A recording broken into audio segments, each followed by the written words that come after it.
Lawmakers in Zimbabwe have approved a controversial bill that outlaws criticism of the country's government. Now, the so-called patriotic bill, which still has to be signed into law by President Emmerson Mnangagwa, has sparked fears of a potential crackdown on dissent.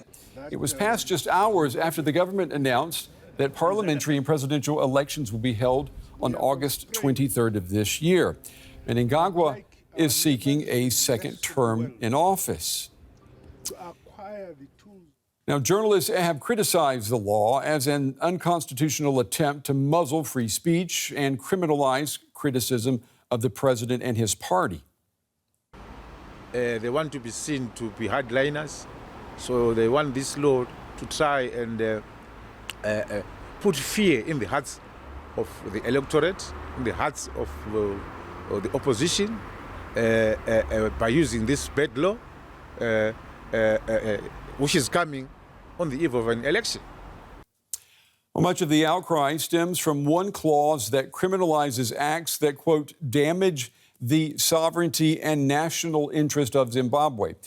In extreme cases, violators face up to 20 years behind bars. Now, the ruling ZANU-PF party says that this is meant to encourage the people of Zimbabwe to love their country. But civil society leaders, they are sounding the alarm here. The prominent journalist and activist Hopewell Chinowo wrote on Twitter, "A very sad day for Zimbabwe today as that country's parliament has passed the Patriot Act bill into law. It seeks to destroy freedom of association and assembly. Free speech is now dead, and any Zimbabwean holding a meeting with a foreign government official will be jailed." Yeah, very stark terms there. For more on this law, I want to bring in now Mr. Tendai Biti, the constitutional lawyer and a former finance minister in the government of national unity in Harare. It's good to have you on the program, Mr. Biti. If, as seems likely, President Mnangagwa signs this bill into law, what will that mean for freedom of speech and democracy in Zimbabwe?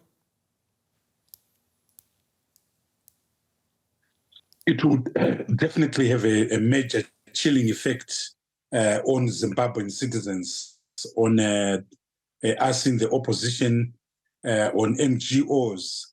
It will proscribe their right to freedom of association, freedom of speech. Remember, what it is essentially doing is that don't interact with the foreign government, don't badmouth us with the foreign, government. And if you look closely at the law, securing a conviction will be very difficult. But the pretrial incarceration, which could last up to years, they'll fix you for that. As I'm talking to you right now, Honorable Job Scala has been in prison since June 14 last year over something that many people will know he will not get convicted of. So this is a clampdown on the opposition. This is a clampdown on alternative opinion. And remember, too, that this is coming in the context of the recently passed the Private Voluntary Organizations Act, which stops NGOs, PVOs from receiving foreign funding and so forth.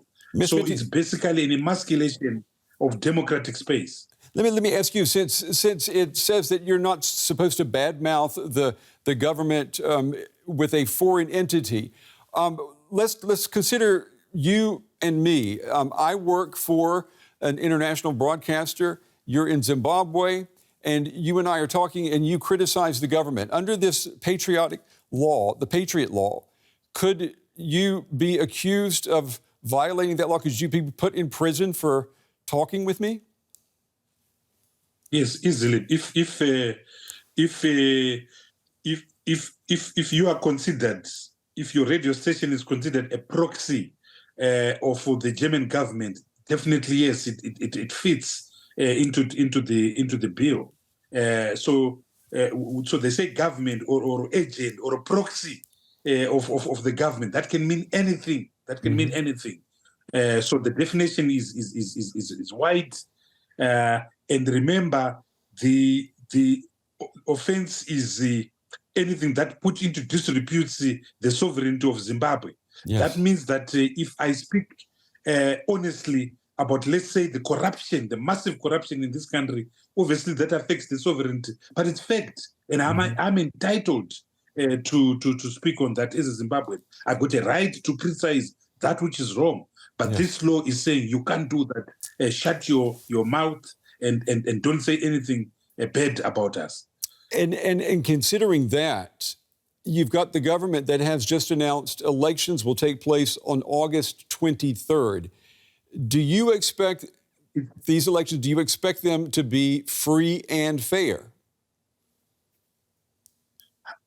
Quite clearly, no. I mean, I've just come from Parliament right now where we were stopped from discussing amendments to the Electoral Act because our law says you can't pass any amendments once the proclamation for elections has been made. And as you know, elections were proclaimed yesterday, the 31st of May 2023. So there are no reforms.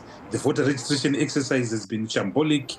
We in the opposition have been denied the right to address people since January. More than 63 of our meetings have been banned. Opposition leaders, including Jobs Kalav mentioned, are in prison. Jacob Ngarubvume, another opposition leader, was jailed for 4 years a few weeks ago for encouraging people to go on a peaceful demonstration. As I'm talking to you right now, I'm facing a charge of a criminal nonsense, of allegedly shouting at someone, and I've been in court for over 70 days. So it's a claim down. It's a fascism at its worst, but that's Zimbabwe. So we don't expect a free and fair election at all.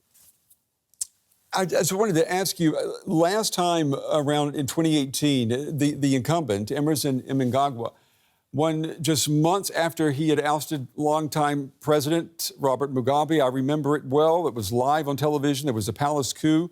The ZANU-PF party, it has been in power nonstop since independence in 1980. Is there any chance? That's 4 years ago. Is there any chance of the opposition winning this time? Without a doubt. I mean, in a free and fair election, we'll win hands down. You know, the average citizen, once change, the average citizen is suffering. As I'm talking to you right now, inflation is close to 1,000%. In the past 2 weeks alone, our currency has collapsed by over 400 percent. There's shortage of goods in the markets. Salaries have been eroded by exchange rate and mismanagement. Over 2/3 of our people are living in extreme poverty, surviving on less than US $1.25 a day. Over 4 million Zimbabweans are out in the diaspora aching a living.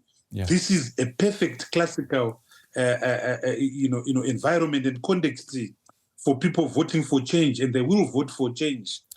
So without a doubt, but you have a problem that elections in Zimbabwe are determined by the electorate and not the electorate. So how do you demilitarize these elections? How do you civilianize these elections? How do you create an environment that can guarantee free and fair elections in Zimbabwe? And that's the million-dollar question. Yeah, and we will definitely be following the campaign and that election in August. Mr. Tendai Biti, Zimbabwean parliamentarian and constitutional lawyer, we appreciate your time tonight and your honesty. Thank you.